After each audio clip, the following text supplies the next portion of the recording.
You call your friend's mate without even thinking about it. You've said no worries after someone apologized for something that actually was kind of a big deal. And if a stranger started talking to you in a checkout line, you wouldn't find it weird, you'd just talk back. None of that feels unusual to you.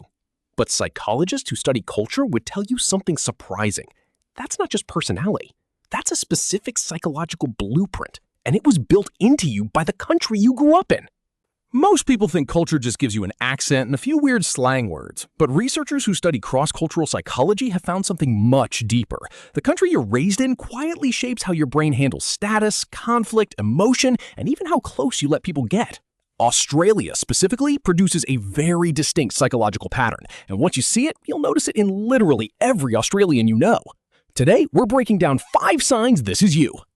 Before we get into the signs, let's talk about where this actually comes from. Psychologist Hofstede spent decades studying how culture shapes the mind across the world. One of the traits he measured is called power distance, basically how much a culture accepts that some people have more authority than others. Australia scores extremely low on this, lower than the US, lower than the UK, lower than almost anywhere in Asia. What that means in real life is simple. Australians are psychologically wired to treat hierarchy as something to poke fun at, not bow down to. And that one trait alone explains a huge chunk of what's coming next. Sign 1. You instinctively cut powerful people down to size. If your boss started acting self-important, your first instinct wouldn't be to stay quiet. It would be to make a joke. Maybe not even to their face, but definitely to your coworkers the second they walked away. This is called tall poppy syndrome, and it's one of the most well-documented psychological patterns in Australian culture. The idea is simple. If a poppy grows taller than the others in the field, you cut it down. Success is fine. Arrogance about success is not. Researchers studying Australian workplace psychology have found that people who openly brag about achievements are socially punished, even when those achievements are real. This creates a strange psychological effect. Australians tend to downplay their own success, almost automatically, as a form of social self-protection. If you've ever undersold your own accomplishments to avoid sounding like a big deal, that's tall poppy syndrome operating inside your own head. Sign 2, you use humor to diffuse tension instead of talking about it directly. Something goes wrong, someone's upset, and instead of addressing it head on, an Australian will crack a joke. This isn't avoidance for the sake of avoidance. Psychologically, it's a very specific coping mechanism. Cross-cultural psychologists have identified Australia as a culture with a strong self-deprecating humor style, where mocking yourself or gently mocking the situation is used to release social tension without triggering conflict. Compare that to more direct cultures like Germany or the Netherlands, where people are far more likely to just say the uncomfortable thing outright. Australians build an entire emotional shortcut instead. Make the awkward thing a joke, and everyone can relax without an actual confrontation happening. It's efficient. It's also a very specific psychological skill, and most Australians don't even realize they're doing it.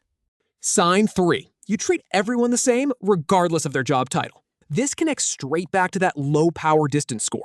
In a lot of cultures, how you speak to your CEO is very different from how you speak to the guy fixing your sink. In Australia, that gap is much smaller. Psychologically, Australians are trained from an early age to see status as circumstantial, not as a reflection of someone's actual worth. This shows up in small, telling ways. First names instead of titles, casual tone with authority figures, an instinct to treat a doctor and a bartender with roughly the same level of respect.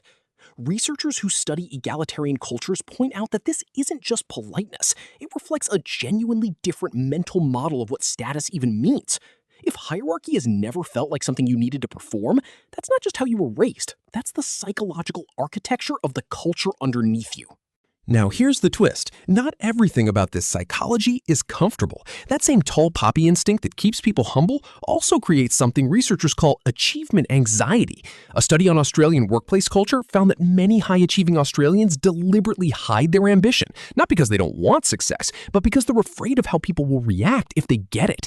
This creates an internal conflict. You want to do well, but some part of your brain has been trained to associate visible success with social punishment. So you downplay, you minimize, you say, oh, it's not a big deal, even when it really, really is. This is the hidden cost. So what does all of this actually mean? Growing up in Australia doesn't just give you slang and a sense of humor. It installs a specific psychological operating system. Low tolerance for arrogance, high use of humor to manage conflict, a deep instinct toward equality, and a complicated relationship with your own ambition. None of this is random. It's the direct result of a culture that was shaped historically by convict origins, a strong labor movement, and a deliberate cultural rejection of British class hierarchy. The psychology followed the history. and you inherited it, whether you ever studied a page of that history or not. Here's the practical part. If you recognize yourself in sign 3, the achievement anxiety one, this is worth sitting with honestly. Are you downplaying your goals because they don't matter to you, or because some old psychological reflex is telling you it's not safe to want them out loud? That's a different problem, and it's one you can actually work on once you can name it. If this sounded exactly like you or exactly like your Australian mate, let me know in the comments. And if you're curious what the psychology looks like in other countries, drop a suggestion. Canada, the UK, Japan, wherever. I'm building out this whole series. Subscribe if you want to see where we go next. See you in the next one.